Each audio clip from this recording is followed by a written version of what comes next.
Hi friends, welcome back to my channel. ಯಾರೆಲ್ಲ ಹೊಸದಾಗಿ ನನ್ನ ವಿಡಿಯೋ ನೋಡ್ತಾ ಇದ್ದೀರಾ ಸಬ್ಸ್ಕ್ರೈಬ್ ಮಾಡ್ಕೊಂಡು ನೋಡಿ. ಹಾಗೆ ಈ ವಿಡಿಯೋನ ಸ್ಕಿಪ್ ಮಾಡಿದೆ ಕೊನೆ ತನಕ ನೋಡಿ ಅಂತ ಹೇಳ್ತಾ ಫ್ರೆಂಡ್ಸ್ ಇವತ್ತಿನ ವಿಡಿಯೋನ ಸ್ಟಾರ್ಟ್ ಮಾಡೋಣ. ನನಗೆ ಯಾರೆಲ್ಲ ಇಲ್ಲಿ ತನಕ ಸಬ್ಸ್ಕ್ರೈಬ್ ಮಾಡಿದ್ದೀರಾ ಅವ್ರಿಗೆ ಥ್ಯಾಂಕ್ಸ್ ಅಂತ ಹೇಳ್ತಾ ಇವತ್ತು ನಾನು ನಿಮಗೆ ಮನೆಯಲ್ಲಿ ಹೇಗೆ ಕಡುಬು ಮಾಡೋದು ಅಂತ ಈ ವಿಡಿಯೋದಲ್ಲಿ ತಿಳಿಸ್ಕೊಡ್ತಾ ಇದ್ದೀನಿ. ಇದು ನಮ್ಮ ಮಲೆನಾಡು ಸ್ಟೈಲಲ್ಲಿ ಮಾಡುವಂಥ ಬಾಳೆಕಾಯಿ ಕಡುಬು. ಇದು ತುಂಬ ಸ್ಪೆಷಲ್ ಆಗಿದೆ. ಇದನ್ನು ಹೇಗೆ ಮಾಡೋದು ಅಂತ ನಾನು ನಿಮಗೆ ಇವತ್ತು ತಿಳಿಸ್ಕೊಡ್ತಾ ಇದ್ದೀನಿ. ಅಕ್ಕಿ ರವೆಯನ್ನು ಫಸ್ಟು ಮಾಡಿಟ್ಕೊಂಡಿರಬೇಕು. ಅಕ್ಕಿ ರವೆ ಅಂತಂದರೆ ಈ ಥರ ಇರುತ್ತೆ ನೋಡಿ. ನೀವು ಬೇಕಾದ್ರೆ ಮಿಷನಲ್ಲಿ ಮಾಡಿಸ್ಕೊಂಬರ್ಬೋದು, ಮನೆಯಲ್ಲೂ ಕೂಡ ಅಕ್ಕಿಯನ್ನು ತೊಳೆದು ಒಣಗಿಸಿ ರವೆ ಮಾಡಿ ಇಟ್ಕೋಬೋದು. ನೆಕ್ಸ್ಟು ನಾವು ರೈಸು ಬಿಸಿದಾದರೂ ಪರವಾಗಿಲ್ಲ ಅಥವಾ ನೈಟ್ದಾದರೂ ಪರವಾಗಿಲ್ಲ, ರೈಸು ಅನ್ನ ಮತ್ತು ನೀರನ್ನು ಎರಡನ್ನೂ ಕುಕ್ಕರಲ್ಲಿ ಸ್ವಲ್ಪ ಉಪ್ಪು ಹಾಕಿ ಬೇಯೋದಕ್ಕೆ ಇಡಬೇಕು. ಅದು ಚೆನ್ನಾಗಿ ಬೆಂದ ತಕ್ಷಣವೇ ರವೆ ಮಾಡಿಟ್ಕೊಂಡಿರೋದು ಅಕ್ಕಿ ರವೆ ಏನಿರುತ್ತಲ್ಲ ಅದನ್ನು ಹಾಕಿ ಚೆನ್ನಾಗಿ ಮಿಕ್ಸ್ ಮಾಡಬೇಕು.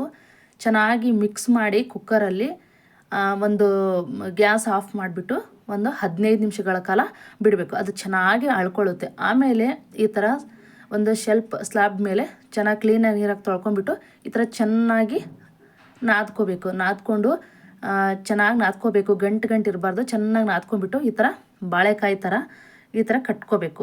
ನೀವು ಇಡ್ಲಿ ಪಾತ್ರೆಯಲ್ಲಿ ಕೂಡ ಬೇಯಿಸ್ಕೋಬೋದು. ನಾನಿಲ್ಲಿ ಇಡ್ಲಿ ಪಾತ್ರೆ ಚಿಕ್ಕದಿರೋದ್ರಿಂದ ನಾನು ಈ ಥರ ಒಂದು ದೊಡ್ಡದೊಂದು ಕಡಾಯಿ ತೊಗೊಂಡಿದ್ದೀನಿ. ಹಾಗೆ ಅದ್ರ ಮೇಲೆ ಒಂದು ಈ ಥರ ಪ್ಲೇಟ್ ಇಟ್ಕೊತಾ ಇದ್ದೀನಿ. ಯಾಕೆಂದರೆ ಅದರಲ್ಲಿ ಹಬೆ ಬರಬೇಕಲ್ವ, ಹಾಗಾಗಿ ನಾನು ಈ ಥರ ಒಂದು ತರಕಾರಿಗೆ ಬೇಯಿಸೋದಕ್ಕೆ ಅಂತ ಸಿಗುತ್ತೆ ಈ ಥರ ಪ್ಲೇಟ್ಸ್.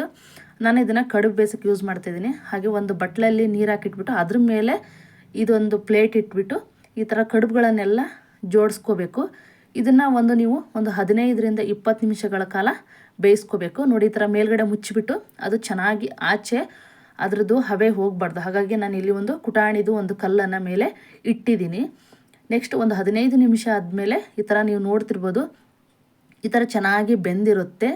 ಅದು ಮುಟ್ಟಿದಾಗ ನಿಮಗೆ ಸ್ಮೂತ್ ಇರಲ್ಲ, ಗಟ್ಟಿಯಾಗಿರುತ್ತೆ. ಆವಾಗ ನಿಮಗೆ ಗೊತ್ತಾಗುತ್ತೆ. ಒಂದು 15ರಿಂದ 20 ನಿಮಿಷ ಬೇಯಿಸಿದರೆ ಸಾಕು, ಬೆಂದಿರುತ್ತೆ. ಫ್ರೆಂಡ್ಸ್, ಇದು ತುಂಬ ಚೆನ್ನಾಗಿರುತ್ತೆ, ತುಂಬ ಟೇಸ್ಟಿಯಾಗಿರುತ್ತೆ.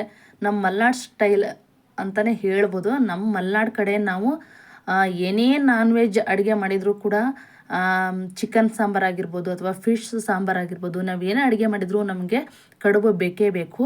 ಈ ಕೆಲವೊಂದು ಊರುಗಳಲ್ಲಿ ನೀವು ನೋಡಿರ್ಬೋದು, ಮಂಡ್ಯ ಮೈಸೂರು ಕಡೆ ಮುದ್ದೆ ಈ ಥರ, ಹಾಗೆ ಒಂದು ನಮ್ಮ ಉತ್ತರ ಕರ್ನಾಟಕ ಸೈಡು ರೊಟ್ಟಿ ಈ ಥರ. ಹಾಗೆ ನಮ್ಮ ಕಡೆ ಕೂಡ ನಮ್ಮ ಶಿವಮೊಗ್ಗ ಮಲೆನಾಡು ಸೈಡ್ ಕೂಡ ನಾವು ಈ ಥರ ನಾನ್ ವೆಜ್ಜಿಗೆ ಈ ಕಡುಬನ್ನು ಮಾಡ್ಕೊತೀವಿ.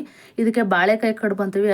ಯಾಕೆ ಅಂದರೆ ಇದು ನಾವು ಈ ಬಾಳೆ ದಿಂಡು ಬರುತ್ತಲ್ವ, ಆ ಥರ ಇದನ್ನು ಕಡುಬನ್ನು ಈ ಥರ ಹಿಟ್ಟನ್ನು ರೆಡಿ ಮಾಡಿಕೊಂಡು ಈ ಥರ ದಾರ ಸಹಾಯದಿಂದ ಕಟ್ ಮಾಡ್ಕೊತೀವಿ. ಅದಕ್ಕಾಗಿ ಇದನ್ನು ನೋಡೋಕೆ ಅದೇ ಥರ ಇರೋದ್ರಿಂದ ನಾವು ಬಾಳೆಕಾಯಿ ಕಡುಬು ಅಂತಲೇ ಕರಿತೀವಿ. ತುಂಬ ಚೆನ್ನಾಗಿರುತ್ತೆ, ತುಂಬ ಟೇಸ್ಟಿಯಾಗಿರುತ್ತೆ.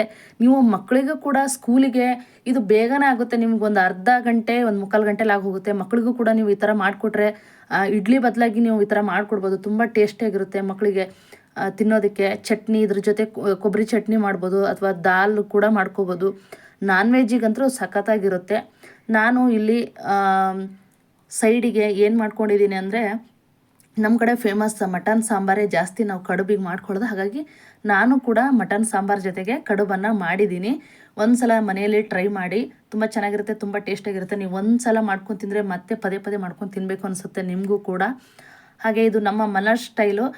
ಒಂದು ಸಲ ಟ್ರೈ ಮಾಡಿ. ಹಾಗೆ ನನ್ನ ಈ ವಿಡಿಯೋ ನಿಮಗೆ ಇಷ್ಟ ಆಗಿದ್ದರೆ ಲೈಕ್ ಮಾಡಿ, ಶೇರ್ ಮಾಡಿ, ಕಮೆಂಟ್ ಮಾಡಿ. ಹಾಗೆ ಸಬ್ಸ್ಕ್ರೈಬ್ ಮಾಡೋದನ್ನು ಮಾತ್ರ ಮರಿಬೇಡಿ. ದಯವಿಟ್ಟು ಸಬ್ಸ್ಕ್ರೈಬ್ ಮಾಡ್ಕೊಳ್ಳಿ. Thank you friends.